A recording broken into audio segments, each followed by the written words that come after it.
All right. So the next discussion in terms of research methods, we talked about observational strategies, allowing you to describe behavior, correlational strategies, allowing you to predict an outcome.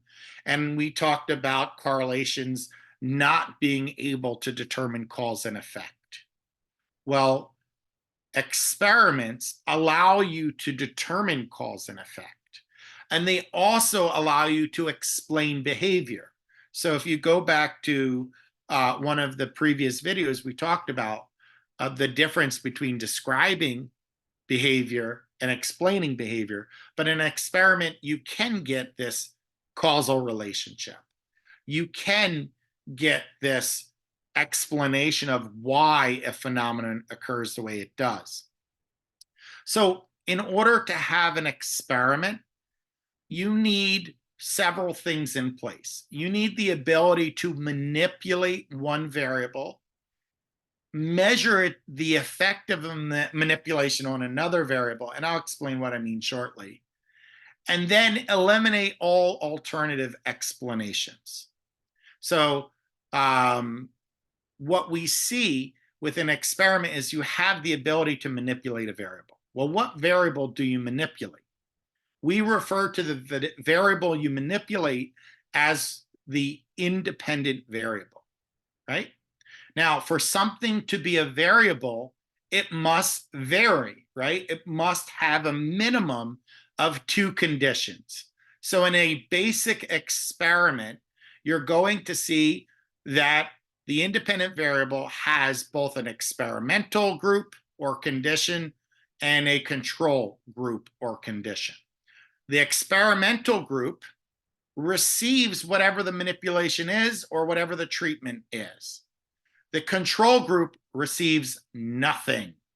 The control group is there to serve as a comparison.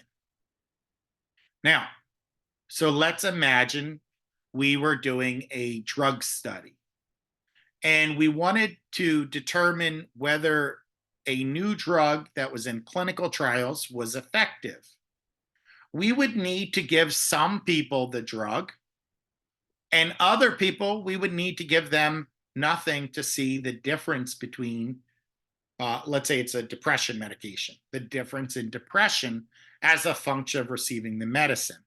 Now, I will talk to you about the concept of a placebo and placebo effect, but for the time being, if we were to say this drug was supposed to be effective, what would we expect with depression? The group that received the drug should have lower depression rates than the group that didn't receive it, right? So we would expect some change in behavior as a function of being in the experimental group or condition. Does that make sense?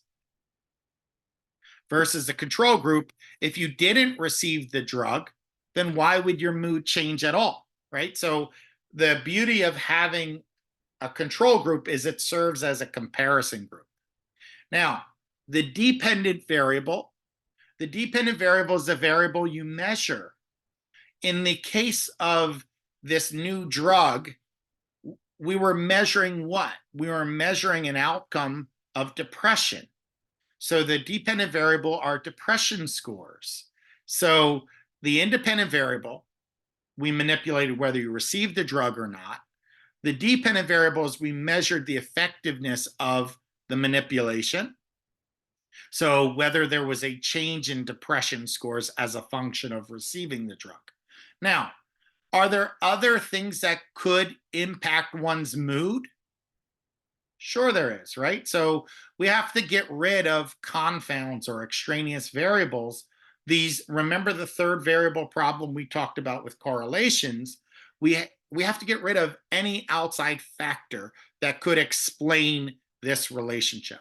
And we do it several ways. One is through randomization. So we do random assignment. And then we do what's called systematic control, which is basically treating outside of the independent variable all parties the same. So if we can neutralize the effect of confounds, then we could say we have something going on here. So But what are some of the problems when we do research? Well, one, we have something called an experimenter bias. So we have to be careful with scientists knowing what they're looking to find, because it's possible to either intentionally or unconsciously alter the results.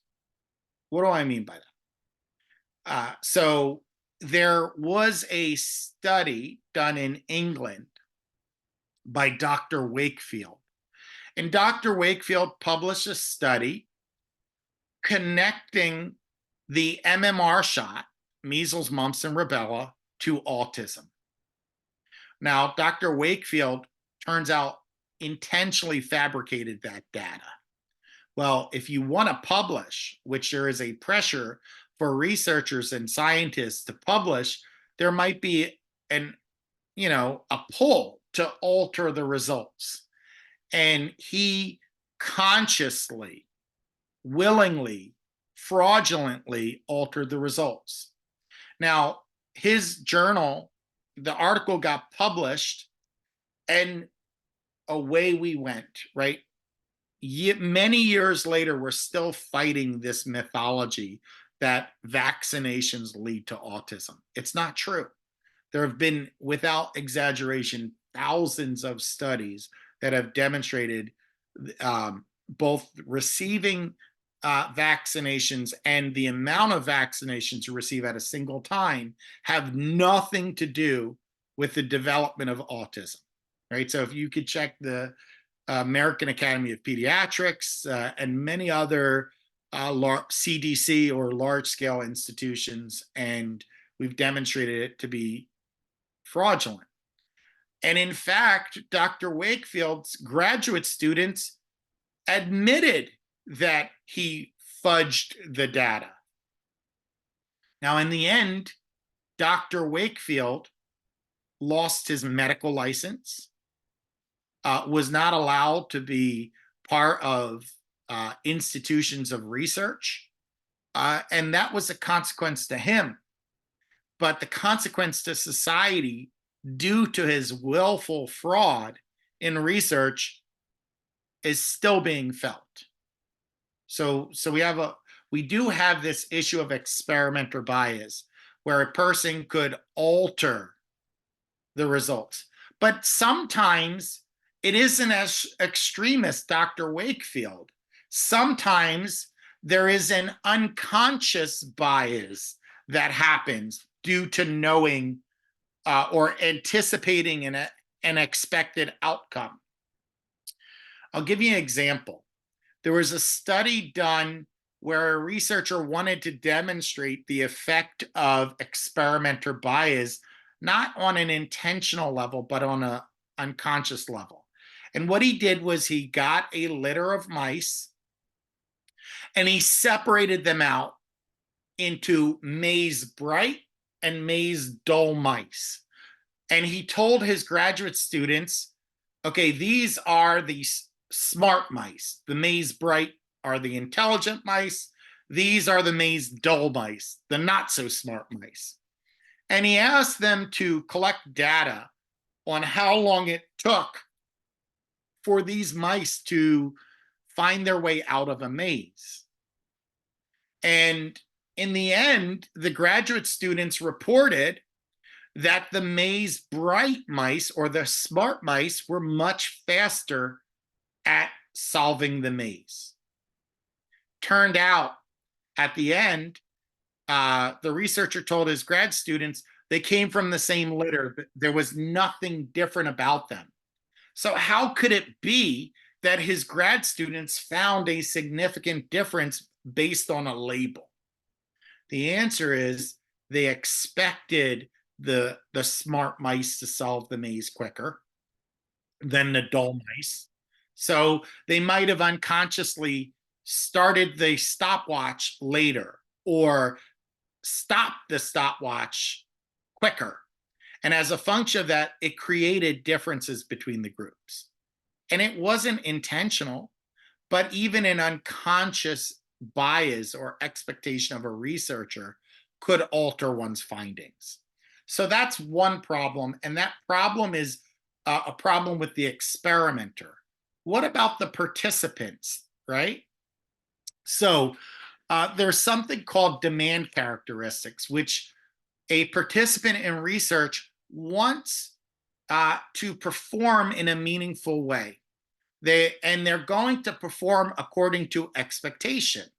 So remember that drug study where I said you had an experimental group that received the drug, and then you had a control group, and we measured the difference between uh, the group that received the drug versus a group that didn't.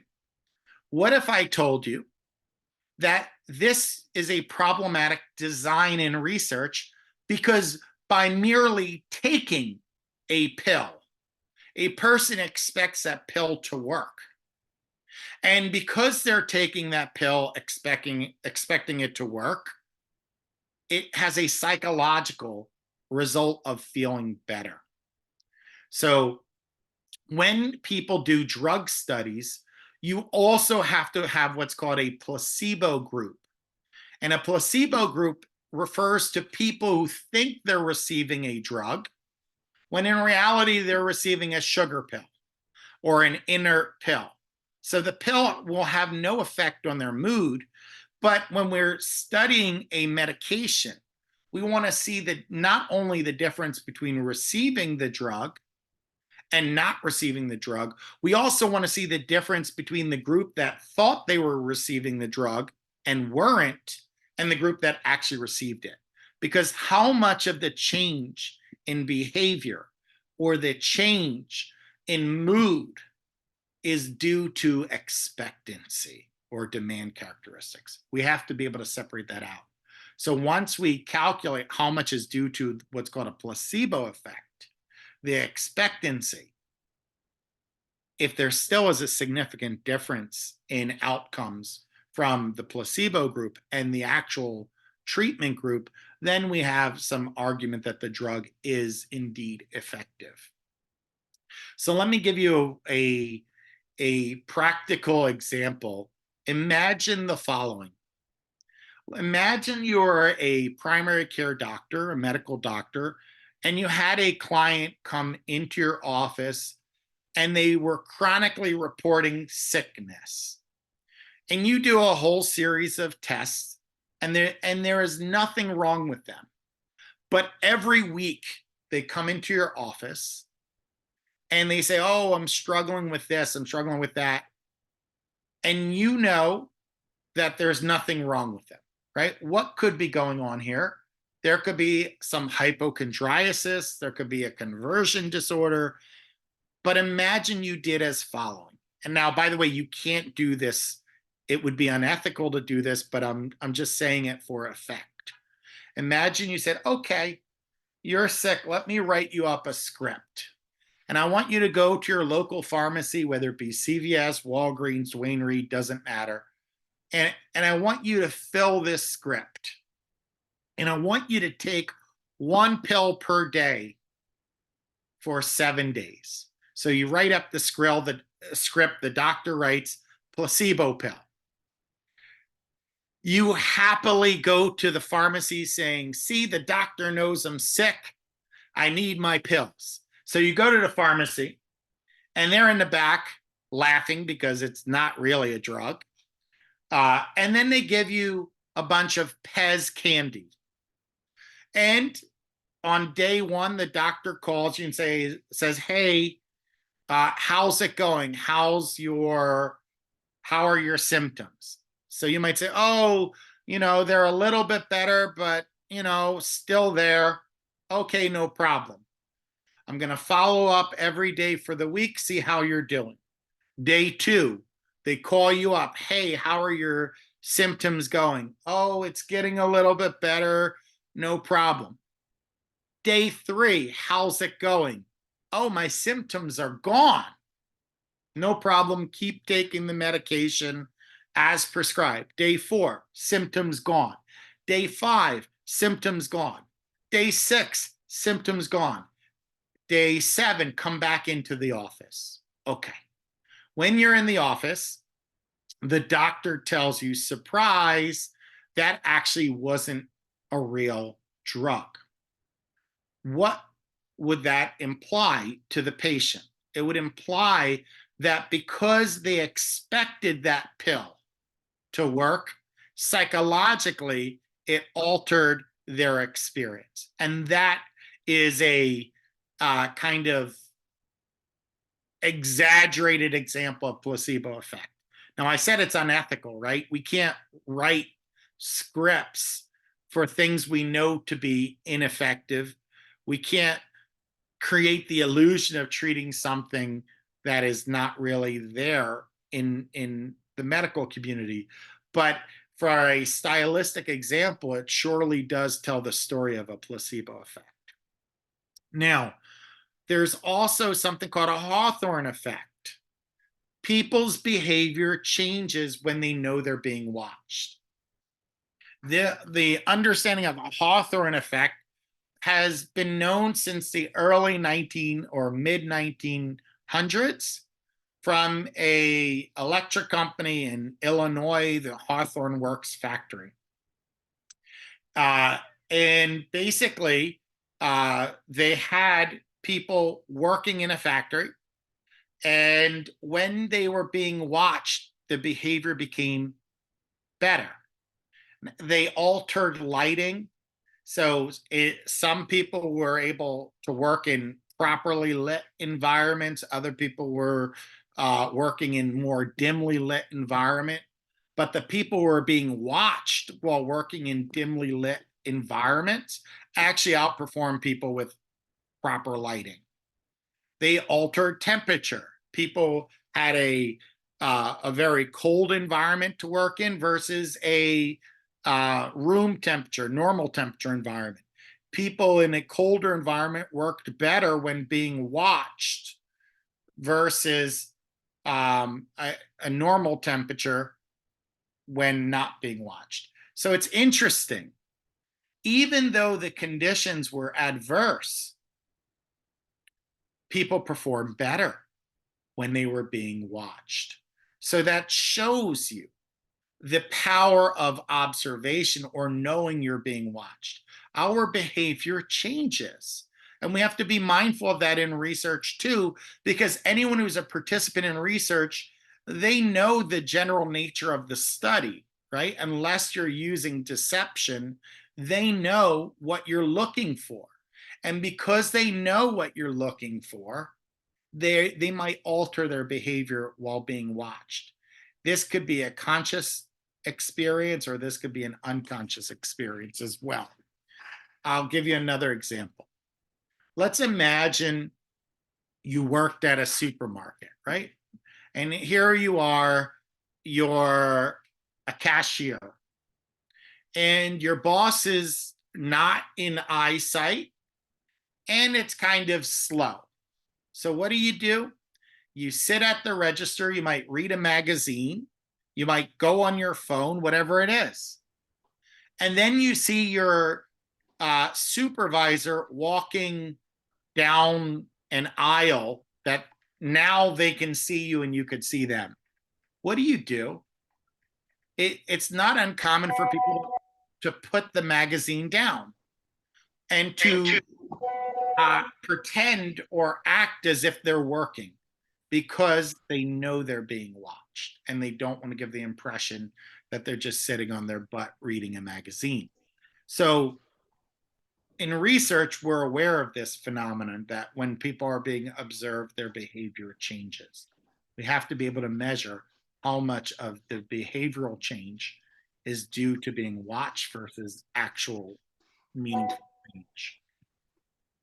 So how do we deal with these problems? Well, in an experiment, you could use what's called a double-blind procedure.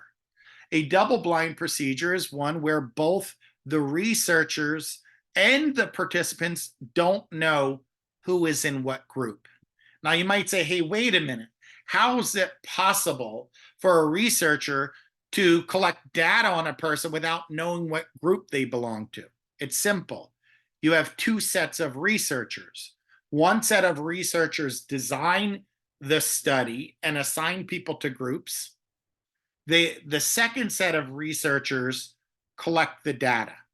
The people who design the research know who's in what group, but because they know, are not collecting the data. The people who are collecting the data don't know who's in what group. So all of those experimenter biases or unconsciously altering the results are eliminated. So you can get rid of experimenter bias by a double blind procedure. Now, your participants, generally speaking, are always blind to which group they're in.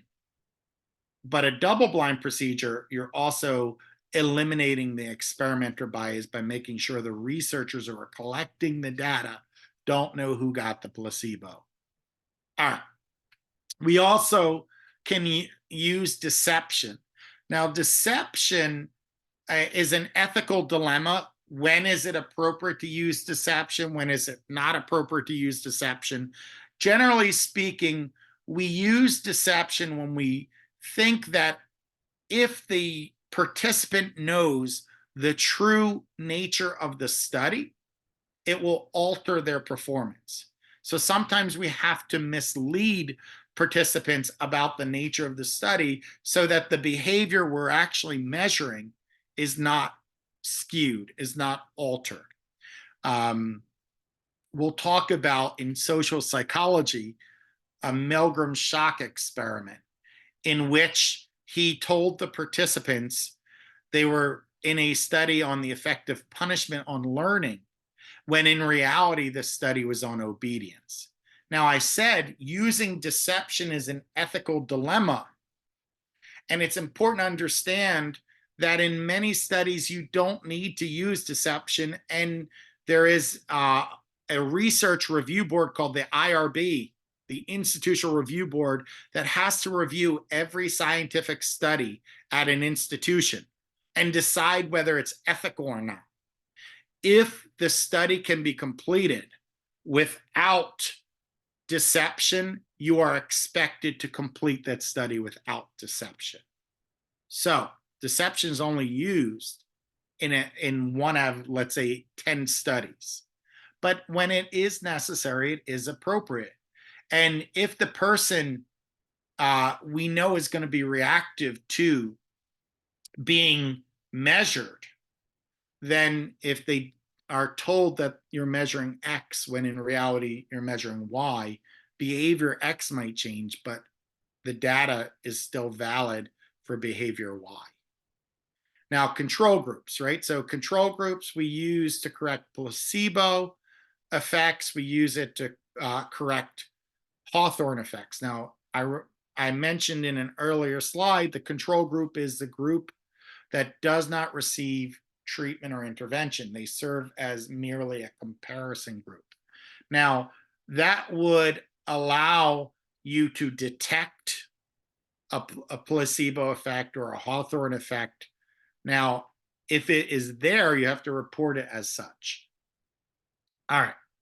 So if I were to do the summary of the different types of research by comparison, we have our descriptive methods or observational research, we have a correlational research, we have experimental research. I said observational research, all you're looking to do is describe behavior. Correlational research, you're looking to find relationships or association between variables. You're looking to predict an outcome, whereas an experiment, you're looking to determine cause and effect or explain it. Now, I talked to you about the various subtypes of observational strategies. I talked to you about correlational strategies and how experiments work. So I won't go into that again. But what is manipulated? It's very important to know that only in an experiment do we have a variable being manipulated, right? And that's what allows for us to determine cause and effect. Now, which variable is the variable we manipulate? It is the independent variable. Now, we talked about problems in research. about an atypical sample, biased observations. With a correlation, we talked about correlation and causation are not the same. We have the chicken egg problem, which one came first? We have the third variable problem with correlation. So we cannot determine cause and effect. And then when it comes to experiments, even when you have valid outcomes, it is possible that the results are artificial because it was done in a lab, or it's possible it may not generalize to another setting.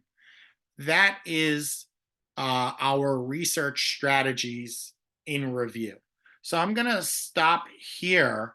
And I know I usually give the break at 10:30, but it makes sense as a natural break here.